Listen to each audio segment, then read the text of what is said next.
할렐루야. 네, 오늘 이 시간 더 콜링 그 부르심이라는 말씀의 제목으로 말씀을 나눌 때에 은혜를 경험하시기 바랍니다. 아멘.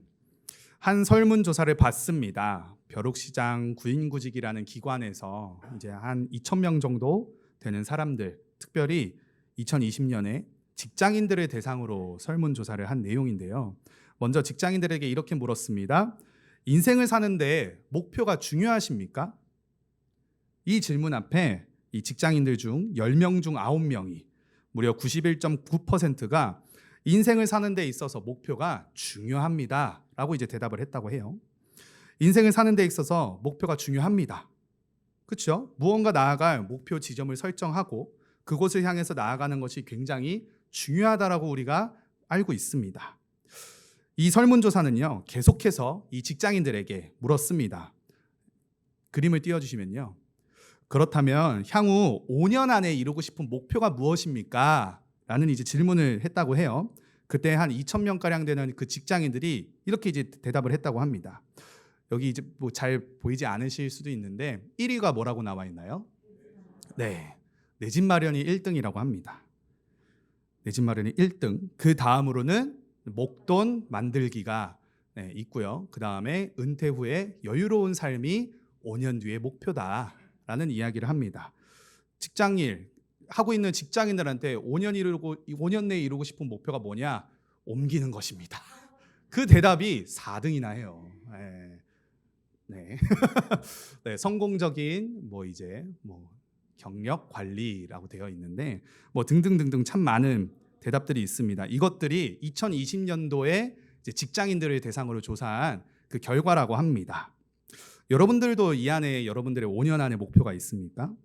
이 중에서요, 이렇게 이제 응답자들 한 2,000명 가량 되는 이 응답자들 중에서 20에서 30대 청년들만 추려서 한번 통계를 내봤대요. 그 5년 안에 이루고 싶은 목표가 무엇이냐? 20대에서 30대들이 목표했던 목표 중에 1등이 무엇이었을까요? 이들 중에서 1등이 무엇이었을까요? 한번 맞춰보시겠어요? 이직이요? 네. 1등이 뭐냐? 내 집 마련입니다. 내 집 마련. 네. 20에서 30대 5년 후의 목표가 내 집 마련이라는 거예요. 참 그래서 요즘 막 기사들이 또 나오지 않습니까? 젊은이들 사이에서 영끌을 한다. 영혼까지 끌어모아가지고 빚이란 빚은 다 끌어다가 져가지고 집을 사야 된다. 그래서 지금도 막 집값이 막 고공행진하는 그런 모습들을 보지 않습니까? 그렇게 내 집 마련이 20, 30대들의 직장인들의 목표라는 거예요. 5년 안에 내가 집을 사겠다. 그렇다면 40대들의 1등은 무엇이었을까요? 내 집 마련이요? 아니요. 40대들의 1등은요. 목돈 만들기가 1등이었습니다. 29%나 됐다고 해요. 네. 그렇다면 50대에 딱 보이죠. 딱 그들만이 대답한 것처럼 보여지는 저 응답. 은퇴 후에 여유로운 삶을 살고 싶다. 이게 무려 여기에서는 이제 12.8%라고 나오는데 50대들만 추려서 이제 퍼센테이지를 나타내 보니까 46.5%나 됐다고 해요. 거의 절반 가량이 나 은퇴 후에 좀 여유롭고 싶다. 참 그 삶이 팍팍하고 어려웠다라는 것을 반증해서 볼 수 있죠. 이것들이 이제 바라고 원하는 5년 안에 이루고 싶은 목표라고 응답을 하였습니다. 근데 여기 자세히 보시면요, 저기 귀퉁이에 한 가지 되게 특이한 응답이 있습니다. 5년 후에 이루고 싶은 목표가 무엇입니까? 라는 응답에요, 없다라는 응답이 있어요. 목표가 있습니까? 저는 없습니다 라고 이제 대답을 하는 겁니다. 그래서 이 없다라고 대답한 사람들한테 왜 없는지에 대한 이유를 물어봤어요. 똑같은 설문조사에서요. 그랬더니 응답자 중에 31%가 이렇게 대답을 했다고 합니다. 어차피 인생은 원하는 대로 흘러가지 않기 때문에 목표를 세워봐야 의미가 없다라고 응답을 했다고 합니다. 이 응답은요, 특별히 40에서 50대가 가장 많은 응답을 했다고 합니다. 그리고 뒤이어서 목표를 세운다고 해서 미래가 달라질 것 같지 않다. 미래에 대한 회의론이 있는 거죠. 회의감이 있는 거죠. 어차피 세워봐야 미래가 달라질 것 같지 않다. 이게 무려 26.7%를 차지하였는데 이것은 20대에서 30대들이 가장 많이 응답한 대답이라고 합니다. 참 앞날이 아직도 창창하고 정말 꿈을 이룰 수 있는 시간들이 참 많은데도 불구하고 목표를 세운다고 해서 뭐가 달라지느냐, 이런 응답을 했다고 해요. 그리고 그 다음으로는 생활이 너무 바빠가지고 무슨 목표예요. 그런 거 생각할 시간이 없습니다. 여유가 없습니다. 그게 3위를 차지했다고 합니다. 이런 이제 설문조사들을 보면서 제게 한 가지 드는 생각이 있습니다. 무엇이었냐면요. 참 우울하다. 5년이면 사실 짧은 시간이 아니지 않습니까? 5년이면 참 길다면 어찌 보면 또 길다고 이제 여길 수 있는 시간들인데 참 우울한 생각들이 많이 들면서 이런 생각들이 또 하나 들었습니다. 이게 지금 다 뭐랑 연관되어 있나요? 돈하고 다 연관이 되어져 있어요. 다 돈입니다. 다 돈. 내 집을 마련하는 것도 목돈을 만드는 거. 은퇴 이후에 여유를 누리기 위해선 돈이 필요하니까 이직을 하는 것도 경력 관리 다 돈과 연관이 되는 거예요. 결국 삶의 이유와 목표들이 다 이렇게 물질과 눈에 보여지는 것들로서 귀결되는 모습들을 보게 됩니다. 또한 목표가 없는 사람들의 모습들을 봐도 삶이 무너지고 목표가 사라지는 이유들이 이렇게 살펴보면 또 너무나도 우울해지죠. 어차피 내가 노력해도 안 되는데 뭐 목표를 세워봐야 무슨 의미가 있나. 이 시대가 첨단 과학의 문명의 발달이 이루었다는 사회를 지금 저와 여러분들이 살고 있습니다. 나라와 민족의 수준들이 점점 높아진다고 하는데 우리들의 삶의 모습을 보면 그러한 어떤 수치들이나 지표들과는 전혀 다른 삶의 모습들을 보이게 되는 것 같아요. 한번 묻고 싶습니다. 여러분들의 삶의 목표는 무엇입니까? 5년 뒤의 삶의 목표는 무엇인가요? 5년 후의 삶의 목표. 저와 여러분들이 지금 무엇을 위해 살아가고 계십니까? 그거 아십니까? 여러분들이 5년 전에 내가 5년 뒤엔 이렇게 살 거야. 10년 전에, 10년 뒤에 이렇게 살 거야. 라고 하는 그 시간을 지금 오늘 살고 있지 않습니까? 2022년 5월 1일 지금 현재 살아가고 있는 이 삶이 5년 전에, 10년 전에 저와 여러분들이 목표하고 바라였던 그날이라는 거죠. 지난 5년 전에, 10년 전에 세웠던 삶의 목표로 세웠던 그 시간들이 오늘날 저와 여러분들의 지금의 삶의 모습일진데 그렇게 여러분들이 세우셨던 목표들을 이루셨습니까? 에베소서 말씀은요, 바로 이러한 질문을 던지는 저와 여러분들에게 인생의 답을 주시는 말씀입니다. 우리 삶의 소망이 무엇이고 우리가 어떠한 존재로서 있는지 우리의 삶의 목적이 무엇인지를 말씀하여 주시는 것이 에베소서 말씀입니다. 오늘 본문의 말씀은요, 사도 바울이 우리들에게 아주 대담하게 담대하게 선포하고 있습니다. 같이 함께 본문의 말씀을 다시 한번 읽어보실까요? 시작.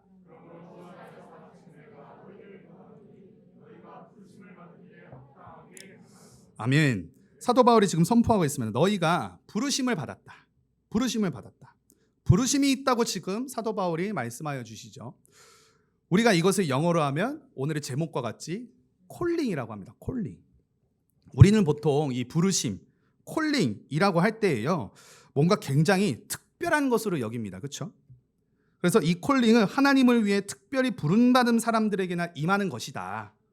그래서 이 부르심은 굉장히 특별한 것으로 여기고 그런 부르심이 있어야지만 목회자가 되고 선교사가 되고 특별한 사역으로의 부르심으로 나아간다라고 여깁니다. 우리가 그렇게 이제 생각을 하죠. 그 콜링에 대해서. 맞습니다. 하나님의 일을 감당할 목사님들 그리고 선교사님들 이분들에게 하나님의 부르심이 있어요. 아무개야 날 위해서 나의 일을 감당해 주지 않겠니? 그 부르심이 있습니다. 그러한 특별한 부르심으로 그렇게 이제 그분들을 이제 부르시는 거죠. 참 감사하게도 제가 대학원을 2군데를 다녔습니다. 지금 다니고 있고요. 그래도 우리나라에서 제일 잘 나가는 학교 2군데라고 하는 그런 대학원을 이제 나오게 되었습니다. 한 곳은 이제 교단의 영향을 받지 않는 어떤 교단이든 다 들어올 수 있는 그 신학교, 그 신학대학원에서 조금 이제 좋다고 알려진 대학원을 제가 나오게 되었습니다. 거기는 이제 3년 과정이거든요. 근데 저는 감사하게도 또 3년이 아니라 무려 1년을 더해서 4년이나 왜 그랬나 묵상하지 마시기 바랍니다. 네. 은혜로 됐습니다. 은혜로. 네. 그렇게 이제 4년을 이제 다니게 되었고요. 그리고 우리나라 최고의 목회자 양성소라고 여겨지는 신학대학원들 중에서도 서울대라고 할 수 있는 총신대학교 대학원을 지금 이제 수학하고 있습니다.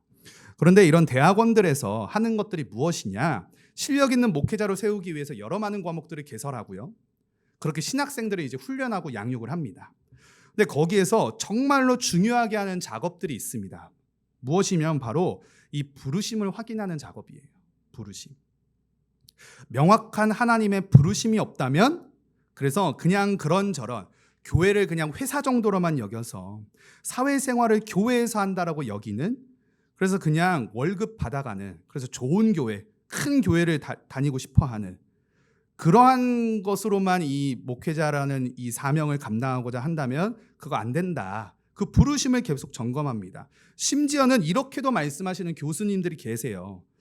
당신들의 아내보다, 당신들의 자녀보다, 내 가정의 일보다도 성도님들의 일들을, 교회의 일들을, 목회를 더 중요하게 여기고 그것들에 더 가치를 두면서 이 일을 감당할 수 있는 사람이라야만 그 사명을 감당할 수 있다. 그렇게 하나님께 내 모든 것을 맡기고 주님의 일을 할 수 있는 사람, 그 부르심이 있는 사람들만 지금 이 자리에 남아 있어야 합니다. 그게 아니라면 지금 당장 떠나세요 라고 이야기를 해요. 늦지 않았으니까 지금 당장이라도 이 신학교 다니는 거 접으십시다. 그만둬라. 다니는 일 알아봐라 라고 이야기를 합니다. 그만큼 한 성도의 영혼을 돌보고 그 한 영혼을 하나님의 말씀으로 바르게 인도하는 것이 너무나도 중요하기 때문이라는 거죠. 의사는 생명을 살립니다. 그 일들을 위해서 정말 오랫동안 공부하지 않습니까? 변호사들은 나라의 정의와 법도를 바로 세우기 위해서 정말 열심히 공부합니다. 그만큼 목회자는 사람의 영혼을 돌보고 영혼과 직결된 신앙생활을 돌보는 일들을 하는 것이기에 그만큼 그 부르심, 그 사명에 대한 확신, 소명에 대한 확신이 있어야 함을 이 대학원들에서 누누이 강조하면서 그것들을 점검한다는 거예요. 그런데 오늘 본문에서 지금 말씀하시는 것은 무엇이냐? 그러한 목회자들, 그러한 선교사님들, 그러한 특별한 부르심을 입어서 사역으로 부른 그 사람들에게만 지금 필요한 말씀으로 이 말씀을 주신 걸까요?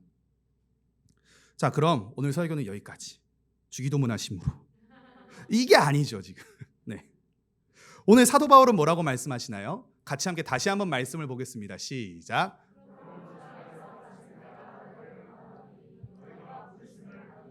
합당하게 행하여. 아멘. 지금 이 부르심에 대한 이야기를 할 때에 누가 부르심을 받았다고 이야기를 하시나요?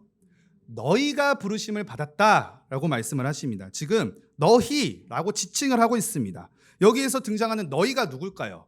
저희가 알고 있는 그 콜링을 받았다라고는 목회자님들, 선교사님들, 특별한 사역으로의 부르심을 받은 사람들만 해당되어서 이 말씀은 그 사람들에게만 주어진 말씀일까요? 아닙니다. 아닙니다. 지금 이 서신서를 읽고 있는 에베소에 있는 그리스도인들, 그리고 지금 이 에베소서 성경을 보고 있는 저와 여러분들을 너희라 지칭하면서 지금 이 부르심이 있다라는 말씀을 하고 계시는 거예요. 목사님들이나 사모님들, 선교사님들, 그분들이 부르심이 있어야 합니다. 날마다 점검을 하셔야 합니다. 마찬가지인데, 그런데 오늘 사도 바울은 그런 교회 지도자들만의 특정해서 이 말씀을 지금 하고 계신 것이 아니라 그분들도 부르심을 받았는데 오늘 저와 여러분들도 주님의 그 부르심을 받았다라고 지금 말씀을 하시는 거예요. 사랑하는 여러분, 주님의 부르심은요, 특별한 은혜를 받은 사람에게만 주어지는 것이 아닙니다.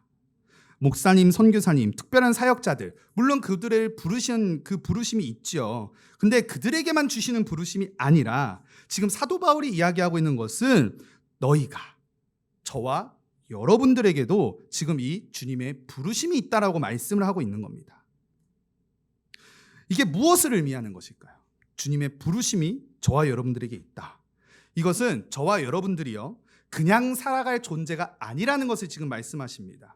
하나님께서 목회자들, 선교사들, 사역자들만 부르셔가지고 그 부르심에 합당한 일들, 사역들을 감당하라 라고만 하신 것이 아니라 오늘 저와 여러분들도 부르셔서 그 하나님의 부르심이 있고 저와 여러분들도 그 부르심에 합당한 삶을 살라고 지금 말씀하여 주시는 것이죠. 우리가요, 그냥 살아가는 존재가 아니라는 겁니다. 하나님이 우리를 부르시고 그 부르심에 우리는 응당, 반응해야 하는 존재로서 우리를 지으시고 우리를 그렇게 부르셨다라는 겁니다. 그냥 나조차고 내 마음대로 살아가는 인생이 아니라 주님이 우리를 부르셨고 그 음성에 우리가 화답하며 살아가야 하는 삶을 살아가야 한다는 거예요. 이게 단순히 그렇게 교회 종교 지도자들에게만 부르심이 있다라는 것이 아니라는 겁니다. 하나님을 믿는 그리스도인들의 삶이 왜 무기력한 걸까요? 내가 하나님을 믿습니다. 하나님께 기도합니다. 정말 그렇게 열심히 나아오는데 때로는 그리스도인 삶들이 굉장히 무기력함을 이제 나타낼 때가 있습니다. 세상을 살아가면서 아무도 몰라주는 것 같고 아무도 나를 이해해주지 않는 것 같고 나 혼자만 외롭게 이 세상을 살아가는 것처럼 느껴집니다. 삶이 참 고단하고 곤고하고 참 어렵고 힘들다 생각을 합니다. 이게 단순히 하나님을 믿지 않는 사람들에게서만 나타나는 것이 아니라 그리스도라 칭하며 그리스도인이라 칭하며 살아가는 저와 여러분들에게도 이러한 삶의 무기력이 나타난다는 거예요. 왜 이런 생각들이 일어날까? 왜 이런 삶을 살아가게 될까? 저는 이 말씀을 준비하면서 명확하게 이 해답을 얻게 되었습니다. 무엇이냐? 나를 부르신 하나님의 부르심이 있는데 그것을 몰라서 그런 거라는 거죠. 주님은 나를 부르시는데 그 나를 부르신 그 부르심을 모르니까 삶이 무기력해지고 그 부르심이 있는데 그 부르심에 합당한 삶을 살라고 우리들을 부르셨는데 그 부르심 자체에 대한 인식이 없어요.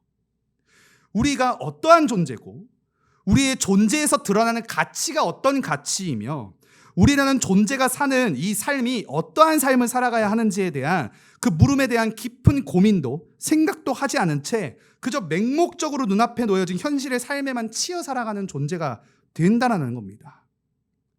그럼 저와 여러분들을 부르셨다라고 하는데 이 부르심이 과연 어떤 부르심일까요? 나를 부르셨다라고 하는데 그게 도대체 무엇이냐? 여기서 오늘 본문에서 우리가 한 가지 주목해야 될 단어가 있습니다. 같이 함께 다시 한번 읽어보실까요? 시작. 그러므로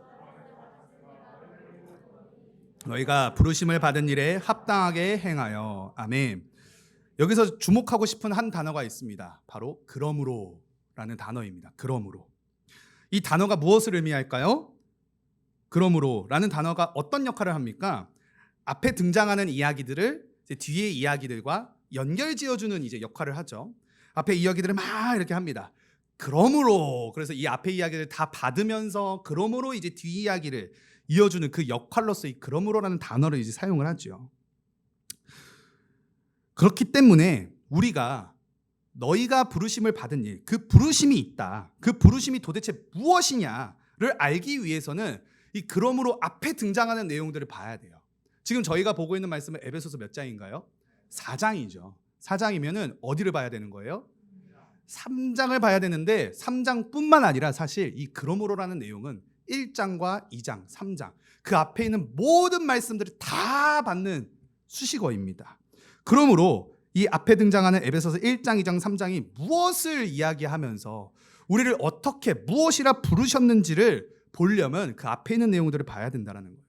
자, 이제 기지개를 좀 펴시고 스트레칭을 좀 하시기 바랍니다. 왜냐하면 이제부터 1, 2, 3장 다 봐야 돼요. 만만치 않은 작업을 지금 저희가 할 겁니다. 정신 똑바로 차리시고 스트레칭, 깨어 있으십시오. 깨어 있으십시오.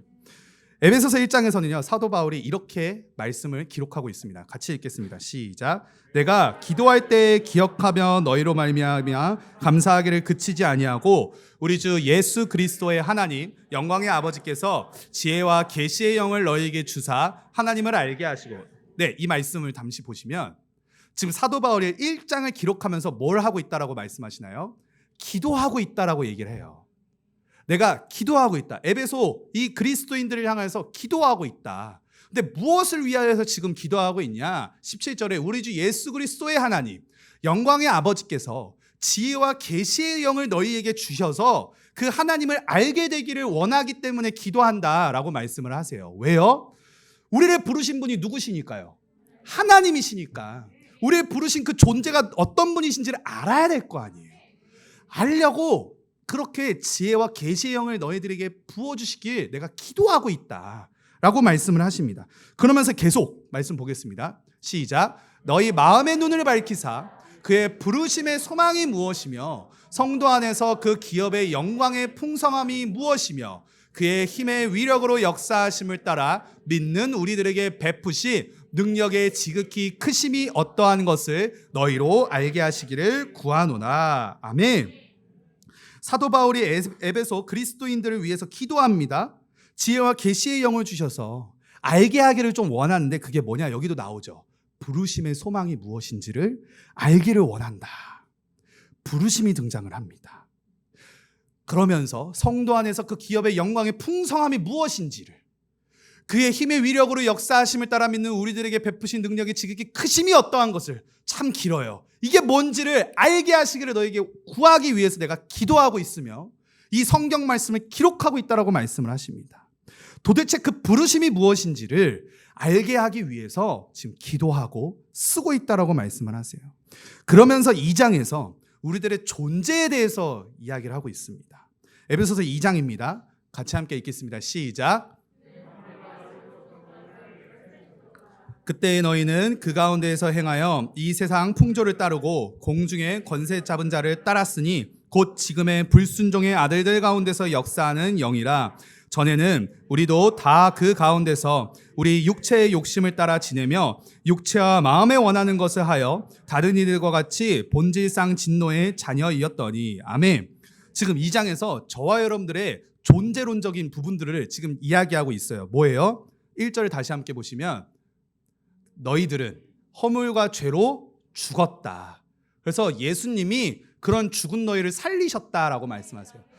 우리를 죽었다라고 말씀하세요. 허물과 죄로 우리는 죽었다. 그러면서 뭐라고 말씀하세요? 2절에 너희는 그 가운데 생하여 이 세상 풍조를 따르는 자들이다. 이 세상 풍조가 무엇이냐? 불순종의 아들들 가운데서 역사하는 그 사단의 영, 그 사단에게 지금 휘어잡아서 세상을 따르는 자들의 삶을 살아가고 있다라고 말씀을 하시는 거예요. 저와 여러분들의 존재에 대해서 지금 이렇게 말씀하십니다. 또 2장 11절로 13절 말씀 보실까요? 시작. 그러므로 생각하라. 너희는 그때에 육체로는 이방인이요 손으로 육체에 행한 할례를 받은 무리라 칭하는 자들로부터 할례를 받지 않은 무리라 칭함받은 자들이라. 그때에 너희는 그리스도 밖에 있었고 이스라엘 나라 밖의 사람이라. 약속의 언약들에 대하여는 외인이요 세상에서 소망이 없고 하나님도 없는 자이더니 이제는 전에 멀리 있던 너희가 그리스도 예수 안에서 그리스도의 피로 가꾸어졌느니라. 아멘. 지금 11절에서는 뭐라고 말씀하시나요? 다시 돌아가 보시면 너희는 육체로는 이방인이다.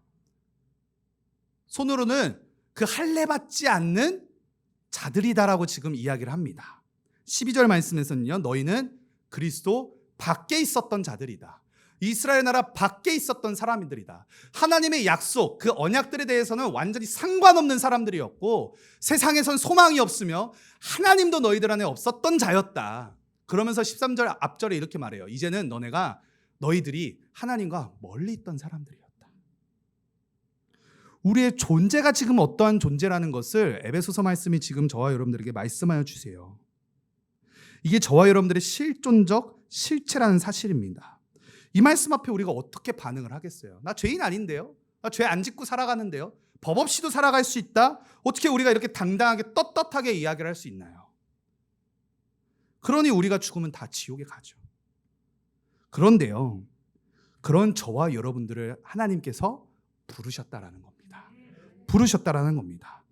저와 여러분들을, 이런 냄새나고 더럽고 추악하고 죄악덩어리인 괴물인 우리들을 주님이 부르셨다라는 거예요.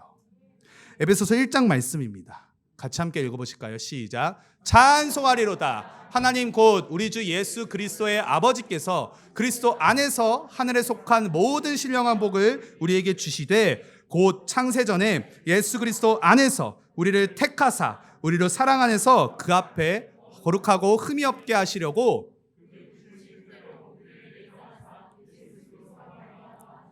아들이 되게 하셨으니, 계속요, 우리에게 거저 주시는 바 그의 은혜의 영광을 찬송하게 하려 것이다. 아멘. 아멘. 하나님께서 우리를 택하시고 부르셨다라고 말씀을 하십니다. 그 기쁘신 뜻대로 우리를 예정하사 예수 그리스도로 말미암아 자기의 아들들이 되게 하셨다. 그래서 우리에게 거저 주시는 바가 되었다. 사랑하는 여러분, 이 에베소서 말씀의 구조가요 다 이런 식입니다. 뭐냐면요, 너희들의 존재는 이런데 지금 너희들의 그 존재에서 주님이 우리를 부르셔서 너희들이 이렇게 변화가 되었다. 너희들은 지금 이러한 존재로 이러한 삶을 살아갈 수밖에 없는 존재인데 주님이 우리를 부르셔서 지금 너희들이 이렇게 변화가 되어졌다. 계속 이런 구조예요. 다 이런 구조입니다. 전부 이런 형태로 되어 있습니다. 아까 살펴본 2장에서 1장 1절에서 3절에서 그는 허물과 죄로 죽었던, 우리가 허물과 죄로 죽었다라고 말씀하시고, 우리가 세상 풍조를 따르는, 공중의 권세 잡은 자를 따르는 자라 말씀하시고, 육체의 욕심을 따라 지내고 육체의 마음이 원하는 것을 해서 본질상 진노의 자녀라고 이야기를 하는데, 그 존재에서, 그 상태에서 우리를 부르셨다라고 말씀을 하세요. 어떻게 부르셨냐? 2장 4절로 10절까지의 말씀입니다. 시작. 긍휼이 풍성하신 하나님이 우리를 사랑하신 그 큰 사랑을 인하여 허물로 죽은 우리를 그리스도와 함께 살리셨고 너희는 은혜로 구원받은 것이라. 아멘. 또 함께 일으키사 그리스도 예수 안에서 함께 하늘에 앉히시니 이는 그리스도 예수 안에서 우리에게 자비하심으로써 그 은혜의 지극히 풍성함을 오는 여러 세대에 나타내려 하심이라. 너희는 그 은혜에 의하여 믿음으로 말미암아 구원을 받았으니 이것은 너희에게서 난 것이 아니요 하나님의 선물이라. 행위에서 난 것이 아니니 자랑하지 못하게 함이라. 우리는 그가 만드신 바라 그리스도 예수 안에서 선한 일을 위하여 지으심을 받은 자니 이 일은 하나님이 전에 예비하사 우리로 그 가운데서 하심이라. 아멘, 아멘, 아멘이죠, 아멘이죠. 허물과 죄로 죽었던 우리를 주님께서 부르셨다라는 거예요. 이 세상 풍조를 따르던 자들이 그러한 삶을 살지 말라고 주님이 우리를 부르셨다라는 거예요. 진노의 자녀였던 우리를 사랑의 자녀로 부르셨다라는 말씀을 하십니다. 그게 지금 1절서부터 10절까지의 구조예요. 그리고 그 뒤에 있는 2장 11절로 13절 저희가 봤었습니다. 육체로는 이방인이고 할례를 받지 않았던 자라 칭함을 받았고 너희는 그리스도 밖에 있었고 나라 밖에 있었던 사람이고 하나님의 약속과 언약들에 대해서는 완전 상관없는 사람들이었고 세상에서는 소망이 없고 하나님도 없던 자였다. 너희가 하나님으로부터 멀리 있던 사람이다. 근데 그러한 너희들을 내가 불렀다 라고 주님이 부르셨다라는 거예요. 그리스도 예수 안에서 그리스도의 피로 지금 가까워졌다라고 말씀하십니다. 그러면서 14절로부터 같이 함께 읽어보실까요? 시작. 그는 원수된 것 곧 중간에 막힘담을 자기 육체로 허시고 법정으로 된 계명의 율법을 폐하셨으니 이는 이 둘로 자기 안에서 한 세 사람을 지어 화평하게 하시고 또 십자가로 이 둘을 한 몸으로 하나님과 화목하게 하려 하심이라. 원수된 것을 십자가로 소멸하시고 또 오셔서 먼데 있는 너희에게 평안을 전하시고 가까운 데 있는 자들에게 평안을 정하셨으니 이는 그로 말미암아 우리 둘이 한 성령 안에서 아버지께로 나아감을 얻게 하려 하심이라. 그러므로 이제부터 너희는 외인도 아니요 나그네도 아니요 오직 성도들과 동일한 시민이요 하나님의 권속이라. 아멘, 아멘, 아멘. 육체로는 이방인이었던 우리를 주님이 부르셨습니다. 너희들 외인 아니다. 유리하며 방황하는 인생을 살아가곤 저와 여러분들을 부르셨어요. 얘들아, 너네 나그네 아니야. 지금 이 에베소 그리스도인들은요, 특별히 이방인들로서 이루어진 공동체였습니다. 에베소 지역 자체가 이스라엘 밖이었었거든요. 그 소망 없었던 이방인들에게 지금 주님이 말씀하시는 거예요. 오직 성도들과 너희들이 동일한 시민이다. 하나님의 권속이다. 그렇게 주님이 저와 여러분들을 부르셨다라는 겁니다. 그러면서 3장에 이렇게 말씀을 하십니다. 1절로 4절입니다. 시작. 이러므로 갇힌 자된 나 바울이 말하거니와 너희를 위하여 내게 주신 하나님의 그 은혜의 경륜을 너희가 들었을 터이라. 네, 지금 잠시만 말씀을 보시게 되면 너희를 위하여 내게 주신 하나님의 그 은혜의 경륜이 무엇이냐면 앞에서 기록되었던 에베소서 1장과 2절에 나왔던 우리를 부르시기 위해서, 우리를 구원하시기 위해서 이루신 그 주님의 십자가 일들을 의미합니다. 그 구원의 일들, 그 은혜의 일들, 그것을 은혜의 경륜이라고 말씀을 하세요. 너희를 위하여 내게 주신 그 하나님의 은혜의 경륜을 너희가 들었다. 분명히 주님이 너희들을 부르셨다라고 말씀을 하시는 겁니다.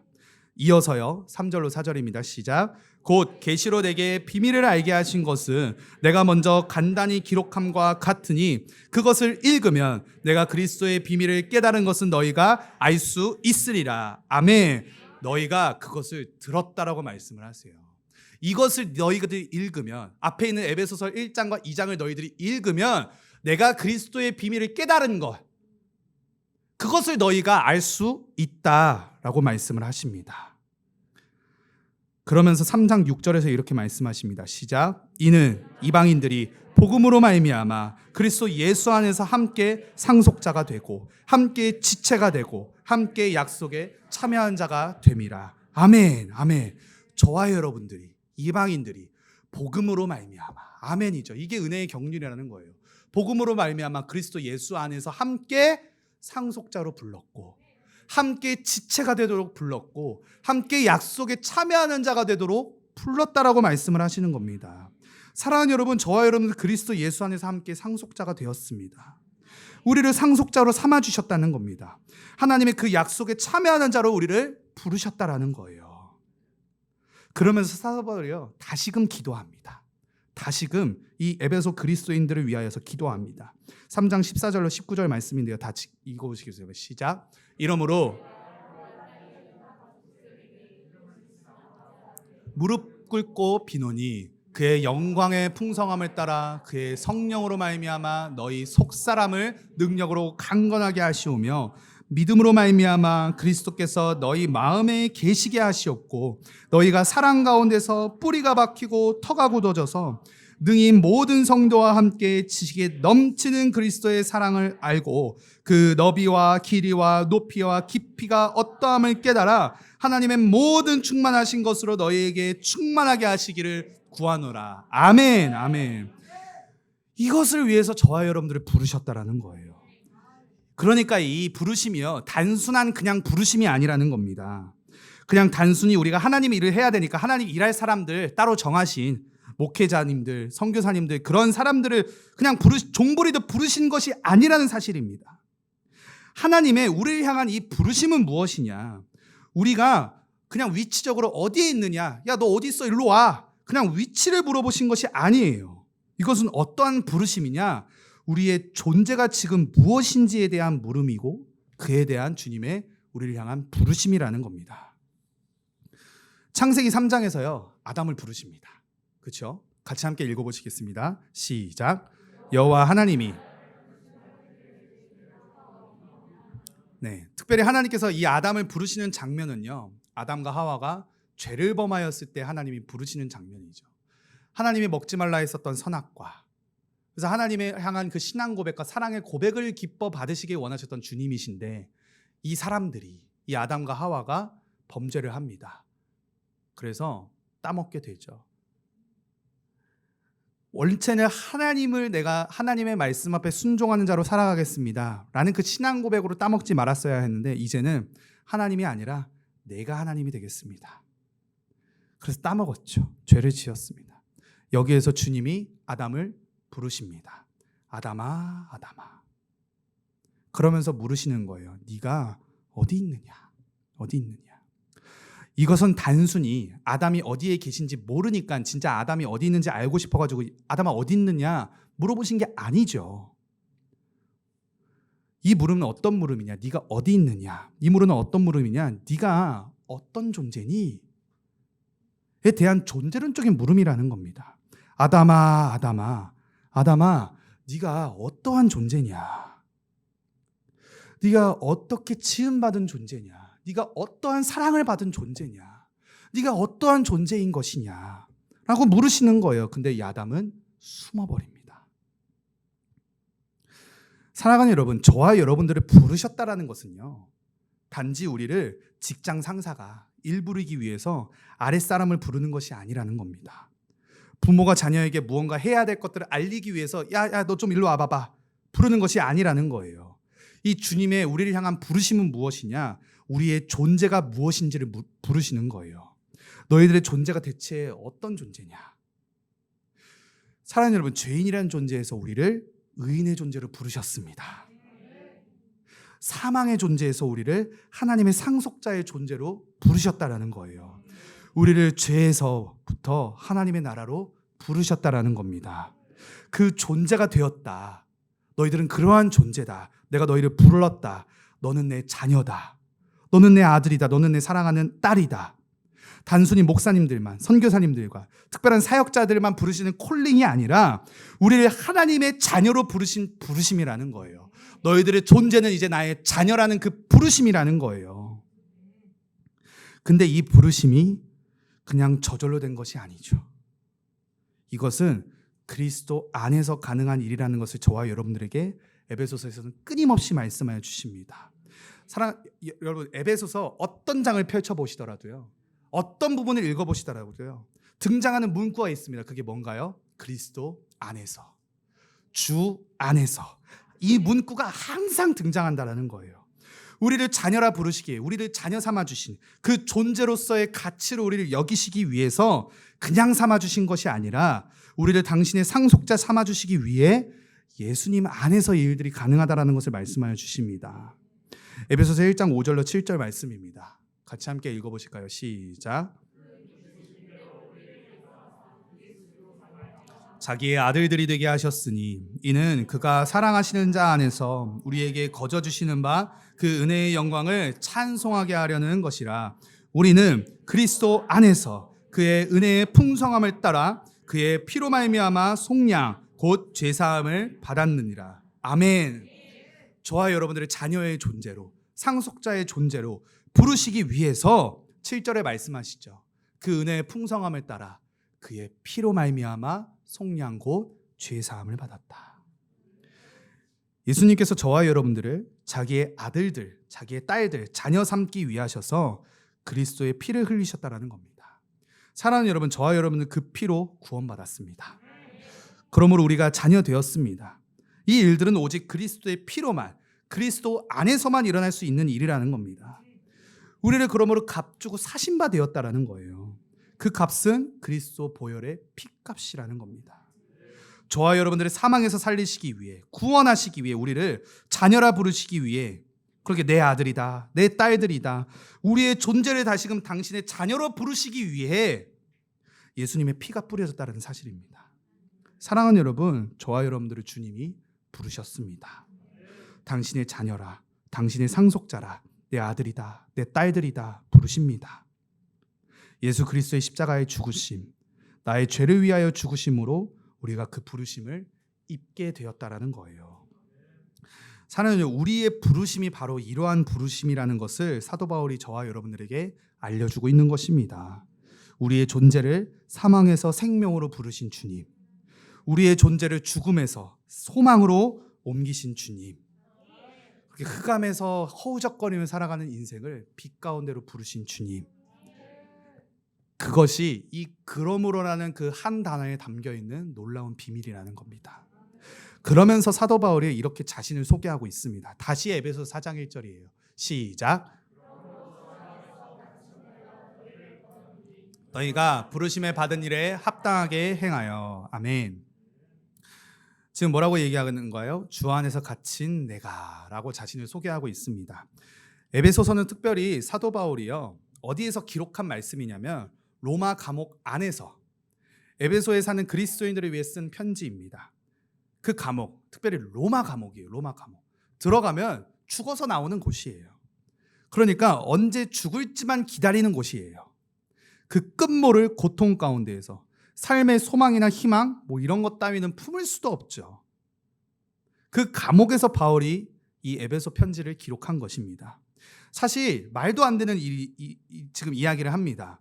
그가 이 로마 감옥 안에서 죽음밖에 소망이 없는 그 감옥에서 썩다고는 믿겨지지 않는 그 말씀들을 지금 기록하고 있습니다. 사도 바울의 옥중서신 이 에베소서 말씀을 읽고 나면요, 이런 느낌이 듭니다. 뭐냐면요, 사도 바울은 오히려 자유로운 몸인 것 같고, 그 사도 바울이 이야기하고 있는 지금 이 편지를 보고 있을 그 성도들이 오히려 감옥에 갇혀 있는 것 같은 그러한 인상을 줍니다. 우리가 오히려 감옥에 갇혀 있고, 그런 갇힌 우리를 사도 바울이 밖에서 아주 자유로운 상태로 우리들을 바라보면서 야, 너 왜 그러고 있냐? 라고 쓰는 편지 같습니다. 사도 바울은 아주 담대하게 말씀을 선포합니다. 주 안에서 갇힌 내가 너희를 권하고 있다. 사도 바울이 지금 어디 갇혀 있다고요? 실제로는 로마 감옥에 갇혀 있다고요.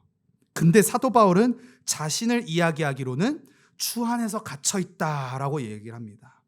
사도 바울은 로마 감옥에 갇혀 있는 자신의 모습을 아주 역설적으로 또한 비유적으로 뒤집어서 내가 지금 주 안에 갇혀 있다라고 선포하고 있는 거예요. 사랑하는 이 주 안에 갇혀 있다라는 표현은 어떤 의미일까요? 무슨 의미를 담고 있을까요? 내가 주님께 꽉 붙들려 있다라는 의미가 되겠죠. 내가 어딜 가고 싶어도 내가 주님의 사랑 안에 지금 완전히 갇혀버렸다라는 의미가 되겠죠. 예수님의 사랑 안에 지금 내가 폭 안겨져 있다. 이제는 그 사랑에서 나는 벗어날 수가 없다. 그 사랑 안에 내가 지금 갇혀 있다 라는 의미가 이 주 안에서 갇힌 나다라는 표현이지 않겠습니까? 이게 얼마나 로맨틱한 사랑의 고백입니까? 내가 당신 안에 갇혀 있습니다. 앞으로 연애하실 분들은 꼭 이거 메모장에 적어두세요. 네. 이 얼마나 극진한 사랑의 표현인지. 특별히 5월이 가정의 달이지 않습니까? 네. 옆에 이제 가족들끼리 이제 앉아 계시고 친한 사람들끼리 이제 앉아 있는데 한번 옆에 한번 보시면서 이 극진한 사랑의 고백을 한번 해보시겠어요? 저는 당신 안에 갇혀 있습니다. 한번 해보세요. 눈을 보시면서 저는 당신 안에. 왜 부부들끼리 안 하시는지. 네, 부부들끼리 이 고백을 하셔야죠. 네. 저는 당신 안에 갇혀 있습니다. 이게 얼마나 그 사랑이 깊고 넓고 정말 큰 사랑의 고백인지 그것이 이제 드러나는 거죠. 내가 주님 안에 갇혀 있습니다. 아이러니한 것입니다. 지금 누가 누굴 걱정하고 있습니까? 감옥에서 이제 죽을 날만 기다리고 있었던 사도 바울이요, 오히려 감옥 밖에 있는 사람들을 지금 걱정하고 있습니다. 바울의 시선은요, 지금 전혀 다른 것을 보고 있는 거예요. 감옥 안에 갇혀 있는 나의 현실을 바라보는 것이 아니라 나는 오히려 주님 안에 지금 갇혀 있고 너희들이 지금 감옥 안에 갇혀 있으니 거기서 나오라라고 지금 이야기를 하는 거예요.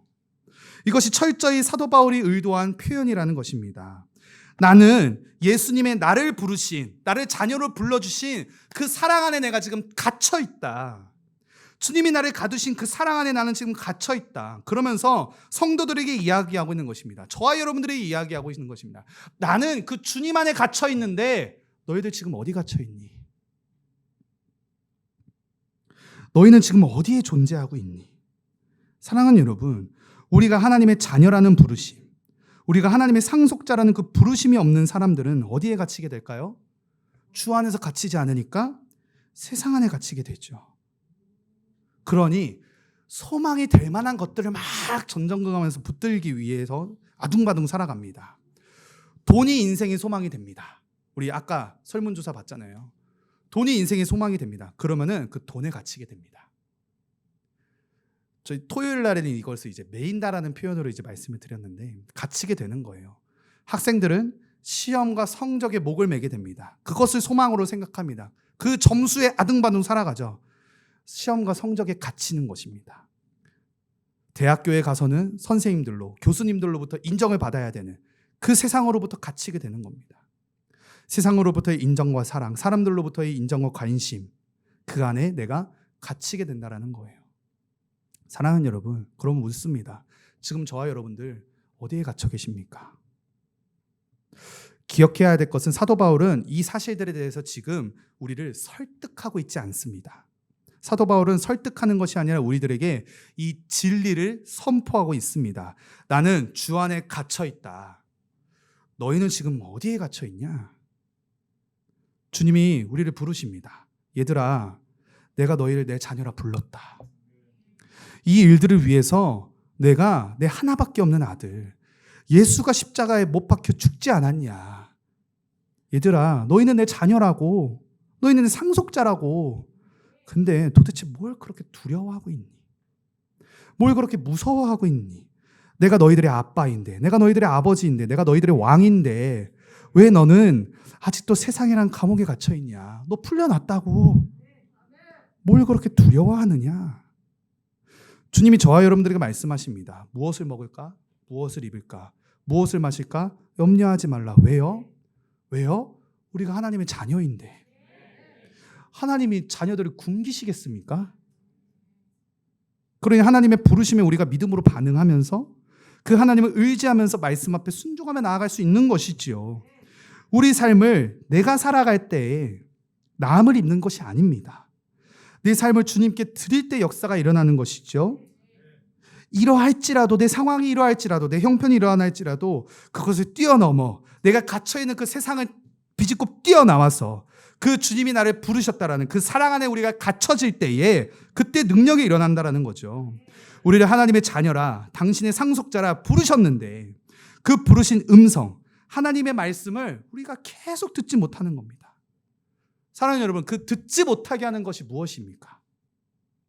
나를 자녀라 부르셨는데, 나를 사랑한다라고 그 예수님을 그렇게 십자가에 달리시면서까지 우리를 그렇게 자녀라 부르셨는데 그 음성을 듣지 못하게 하는 것이 도대체 무엇입니까? 여러분들을 가두고 있는 것이 무엇입니까? 여러분들을 가두려 하는 세상은 어떤 세상입니까? 사랑하는 여러분, 그 갇힌 곳에서, 그 모인 곳에서 풀려나시길 간절히 축복합니다. 이것이 오직 그리스도 예수 안에서만 가능하다는 사실을 잊지 마시기 바랍니다. 주님의 그 부르심을 들으시기 바랍니다. 너는 내 자녀다. 너는 내 사랑하는 내 상속자다. 여러분의 존재가 무엇인지 제발 잊지 마시기 바랍니다.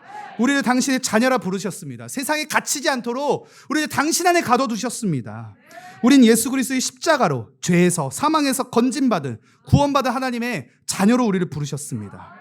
그 자녀로 부르신 주님의 사랑 안에 갇히는 저와 여러분들 되시기 간절히 축복합니다. 그 부르심을 듣는 저와 여러분들 되시기 간절히 바랍니다.